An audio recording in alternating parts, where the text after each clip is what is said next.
భారత్కు భద్రత ముప్పు అనగానే మన చూపు వెంటనే పశ్చిమంగా పాకిస్తాన్ వైపు, ఉత్తరంగా చైనా సరిహద్దుల వైపు వెళ్తుంది. కానీ ఇప్పుడు అసలైన ముప్పు మనకు తెలియకుండానే వెరీ సైలెంట్గా భారతదేశ తూర్పు ముఖద్వారం వద్ద రూపుదిద్దుకుంటోంది. అవును, మన వ్యూహాత్మక సరిహద్దు ప్రాంతమైన మయన్మార్లో ఇప్పుడు సముద్ర గర్భ యుద్ధానికి సరికొత్త స్కెచ్ వేస్తోంది.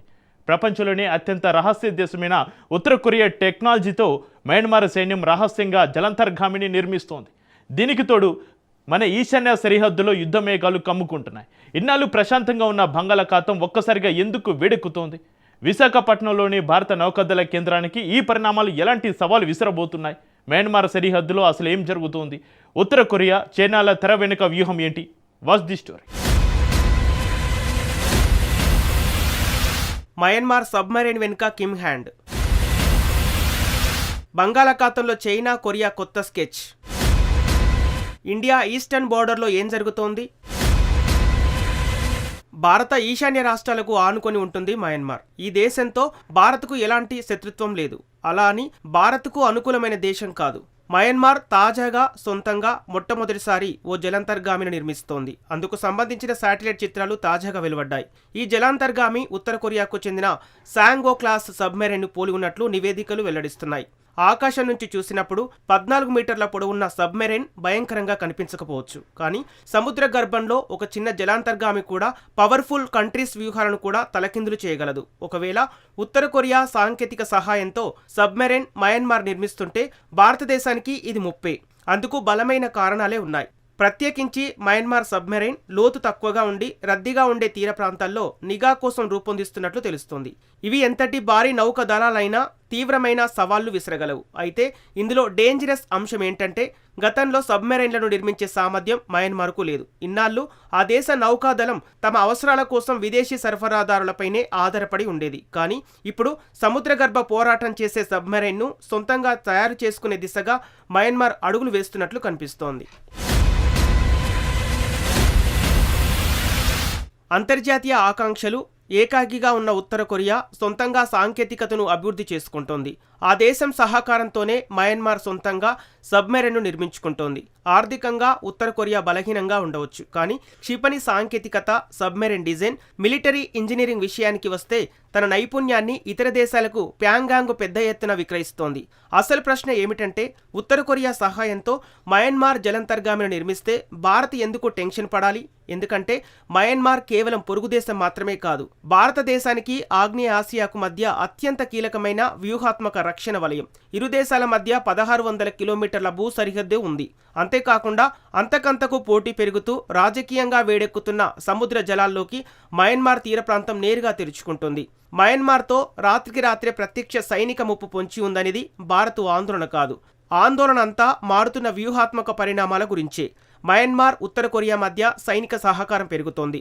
భారత తూర్పు సముద్ర తీర ప్రాంతంలో నౌకాదళ సామర్థ్యాలు విస్తరిస్తున్నాయి. అలాగే భారత్ వ్యూహాత్మక సరిహద్దులకు అత్యంత సమీపంలోకి బాహ్య శక్తులు చొరబడే అవకాశం ఉంది. హిందూ మహాసముద్ర ప్రాంతంలో చైనా కార్యకలాపాలు పెరుగుతున్నాయి. చైనా నౌకలు, జలాంతర్గాములపై ఇప్పటికే ఢిల్లీ నిఘా పెట్టిన తరుణంలో ఈ పరిణామం చోటు చేసుకుంది. దీనికి తోడు పాకిస్తాన్ బంగాళాఖాతంలో సబ్మెరైన్లను మోహరించాలని యోచిస్తున్నట్లు నివేదికలు వస్తున్నాయి. ఇన్నాళ్లు ప్రశాంతంగా ఉన్న తూర్పు సముద్ర తీరం ఒక్కసారిగా వేడెక్కినట్లు కనిపిస్తోంది. ఇది భారతదేశానికి అత్యంత కీలకమైనది. ఎందుకంటే భారత్కు అత్యంత ప్రాధాన్యత కలిగిన నౌకాదళ కేంద్రం విశాఖపట్నం ఈ బంగాళాఖాత తీరంలోనే ఉంది. బంగాళాఖాతంలో జలాంతర్గాముల కార్యకలాపాలు ఏమాత్రం విస్తరించినా భారత నౌకాదళం ఈ ప్రాంతంలోని సముద్ర గర్భ కదలికలపై మరింత నిశితంగా పక్కాగా దృష్టి పెట్టాల్సి ఉంటుంది. మయన్మార్ ఇప్పటికే చైనా తయారీ టైపు 035 సబ్మెరైన్లను వాడుతోంది. ఇప్పుడు ఆ దేశం సొంతంగా సాంగో క్లాస్ తయారు చేసుకునే సబ్మెరైన్ కూడా తోడవుతోంది. మయన్మార్ నౌకాదళం అటు భారీ చైనా అటాక్ సబ్మెరైన్లతో తూర్పు తీర ప్రాంతం డేంజరస్గా మారుతోంది. ఈ సరికొత్త వ్యూహం సరిహద్దుల్లో కొత్త సవాళ్లను సృష్టిస్తోంది.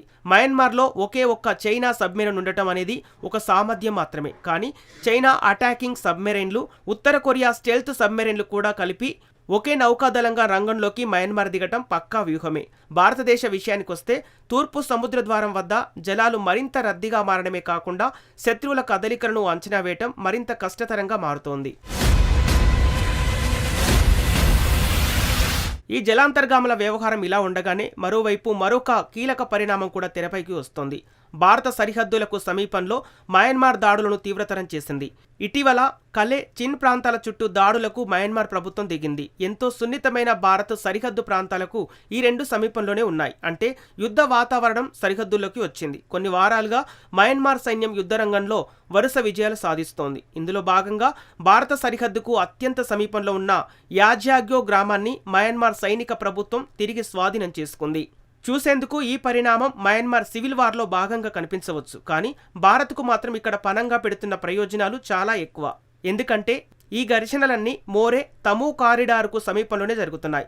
భారత్ ఆగ్నేయాసియాతో అనుసంధానించే అత్యంత కీలకమైన భూమార్గాల్లో ఇదొకటి. ఈ పరిణామాలు చోటు చేసుకుంటున్న టైమింగ్ కూడా ఇక్కడ చాలా ముఖ్యమైనది. మయన్మార్ అధ్యక్షుడు మిన్ ఆంగ్ హయింగ్లు ఇటీవల భారత్లో పర్యటించాడు. భారత ప్రధాని నరేంద్ర మోదీతో సరిహద్దు భద్రతపై కీలక చర్చలు జరిపాడు. ఈ పర్యటన జరిగిన కొద్ది కాలానికే మయన్మార్ సైనిక చర్యలు ఊపందుకున్నాయి. అధికారికంగా ఇరు పక్షాలు భద్రత, స్థిరత్వంపై సహకారాన్ని నొక్కి చెప్పినప్పటికీ క్షేత్రస్థాయి వాస్తవాలు మాత్రం వేరే స్టోరీని చెబుతున్నాయి. అయితే ఒక్క సబ్మెరైన్తో ఆసియా ఖండం రూపురేఖలు మారిపోవు. ఉత్తర కొరియా సబ్మెరైన్ టెక్నాలజీ మయన్మార్ను రాత్రికి రాత్రే శక్తివంతమైన దేశంగా మార్చకపోవచ్చు. అలాగే ఒక శాటిలైట్ చిత్రం వ్యూహాత్మక సమతుల్యతను తిరిగి రాయలేదు. కానీ పెద్ద భౌగోళిక రాజకీయ మార్పులు ఎప్పుడూ నాటకీయమైన హెడ్లైన్స్తో మాత్రం ప్రారంభమవ్వవు. ఆ పరిణామాలు చాలా నిశ్శబ్దంగా మొదలవుతాయి. మయన్మార్ సబ్మెరైన్ ప్రాజెక్టు కూడా సరిగ్గా అలాంటిదే కావచ్చు. ఒక పెద్ద కథకు ఇది ఆరంభం మాత్రమే. ఉత్తర కొరియా సాంకేతికత, చైనా ప్రభావం, అస్థిరమైన భారత సరిహద్దులు, వీటన్నిటితో ప్రమాదం పొంచి ఉంది. భారతదేశ జాతీయ భద్రతకు అత్యంత కీలకమైన జలాల్లో ఈ సైనిక కార్యకలాపాలని విస్తరిస్తున్నాయి. ఢిల్లీకి ఇప్పుడున్న సవాలు మయన్మార్ ఈరోజు ఏం చేయగలదనేది కాదు, రేపు అది ఏ స్థాయికి చేరుకోగలదో, దాని సామర్థ్యం ఎలాంటిదో ముందుగానే అంచనా వేయడమే అసలైన సవాల్. సరిహద్దుల్లో పొంచి ఉన్న ఈ నిశ్శబ్ద ముప్పును భారత్ ఏమాత్రం తక్కువగా అంచనా వేయడానికి వీల్లేదు. బంగాళాఖాతంలో రేగుతున్న ఈ అలలు కేవలం మయన్మార్ నౌకాదళ ఎదుగుదలను మాత్రమే చూపించడం లేదు. తెర వెనుక చైనా, ఉత్తర కొరియాల వ్యూహాత్మక చొరబాటును కూడా స్పష్టం చేస్తున్నాయి. ఇన్నాళ్లు పాకిస్తాన్, చైనా సరిహద్దుల వైపే చూసిన న్యూఢిల్లీ ఇప్పుడు తూర్పు తీరంపై మరింత పటిష్టమైన రక్షణ వ్యూహాలను సిద్ధం చేసుకోవాల్సిన టైం వచ్చింది. ఎందుకంటే సముద్ర గర్భంలో దాగి ఉన్న ముప్పు కంటికి కనిపించకపోవచ్చు, కానీ అది తెచ్చే ముప్పు మాత్రం ఊహకందని విధంగా ఉంటుంది. మయన్మార్ అడుగులపై భారత్ నిఘా ఎంత పటిష్టంగా ఉండబోతుందనేది ఇప్పుడు అసలైన